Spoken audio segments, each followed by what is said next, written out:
మన మా మేము స్కూల్ డేస్‌లో మా క్లాసుల్లో మాతో పాటే మా సోషల్ మాస్టర్ గారబ్బాయి, లేకపోతే మా పీఎస్ మాస్టర్ గారమ్మాయి, లేకపోతే మా ఇంగ్లీష్ మాస్టర్ గారమ్మాయి, మా మ్యాథ్స్ మాస్టర్ గారబ్బాయి ఇట్లాగా అంతా మా టీచర్లు స్కూల్ టీచర్ల పిల్లలందరూ మాతో పాటే చదువుకున్నారు. అట్లాగే మా ప్రాంతానికి సంబంధించినటువంటి కౌన్సిలర్ గారబ్బాయిలు అందరూ అట్లాగా అప్పుడు ఇలాగా తేడా లేదు. ఓన్లీ గవర్నమెంట్ స్కూల్స్‌లోనే అందరూ. కాబట్టి వాళ్ళు బాధ్యతగా ఉండేవాళ్ళు. క్రమంగా కార్పొరేట్ విద్యొచ్చాక మాస్టర్‌లు ఏం కోరుకుంటున్నారు? తమ బిడ్డలు మాత్రం బంగారు భవిత కావాలని కోరుకుంటున్నారు. తమ దగ్గర చదువుకునేటటువంటి బిడ్డల భవిష్యత్తుని మాత్రం సీరియస్‌గా చూడట్లేదు. ఏదో ఒక సాకు చెప్పి తప్పుకునే పని చూస్తున్నారు. ఏదైనా చెప్తే గనక ఒక యునైటెడ్‌గా మేమే ఎన్నికల్లో ఉంటుంటాం. ఎన్నికల్లో మీ ఓట్లు పీకాలన్నా, ఓట్లు వెయ్యాలన్నా, దొంగ ఓట్లు వేయించాలన్నా మా చేతిలోనే ఉంటది.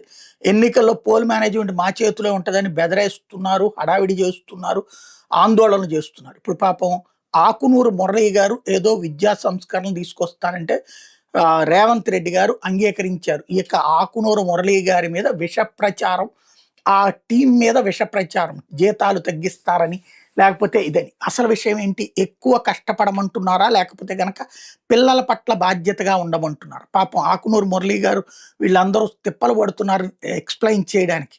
ఇక్కడ ఆంధ్రాలో జరిగిన ప్రవీణ్ ప్రకాష్ ఉదంతం చూసుకుంటే అర్థమవుతది. ప్రభుత్వాలకి కానీ, లేకపోతే ఈ టీచర్‌లకి కానీ చిత్తశుద్ధేమి లేదు ఆ స్కూళ్ళు బాగుపడాలని.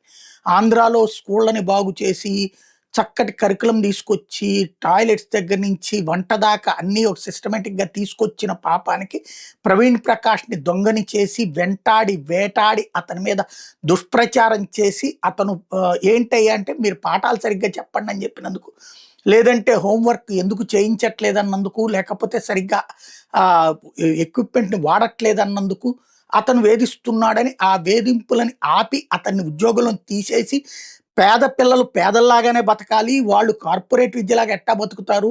కార్పొరేట్ చదువుల్లాగా ఎలా చదువుతారు? వాళ్ళ చదువు ఉన్నత స్థితికొస్తే ఎట్లా అనేటటువంటి కోణంలో ఎవడి బతుకు వాడే బతకాలి అన్నటువంటి కోణంలో ఆలోచించాలి తప్ప అట్టెట్ట చేస్తావన్నటువంటి ఫీలింగ్‌తో అతన్ని పరువు తీశారు. అతనితో పాటుగా జగన్మోహన్ రెడ్డి అధికారంలో గద్దె దిగడానికి ఉపయోగపడ్డారు.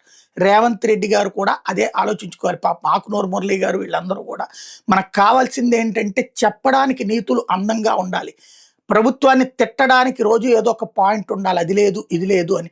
అయి చేద్దామంటే గనక చేస్తే పని పెరిగితే మా జీవితాలు పాడవుతాయి. లేకపోతే మా మీద పని ఒత్తిడి పెరుగుతది. మా బిడ్డలు చదివినట్టుగా మా దగ్గర చదివే బిడ్డలు చదివితే ఎట్లా అనేటటువంటి ఆలోచనలు ఉన్నటువంటి ప్రజాప్రతినిధులు, ఉపాధ్యాయులు, అధ్యాపకులు ఉన్నంత వరకు వ్యవస్థ బాగుపడతదా లేదా అన్నది సమీక్షించుకోవాల్సినటువంటి సందర్భం.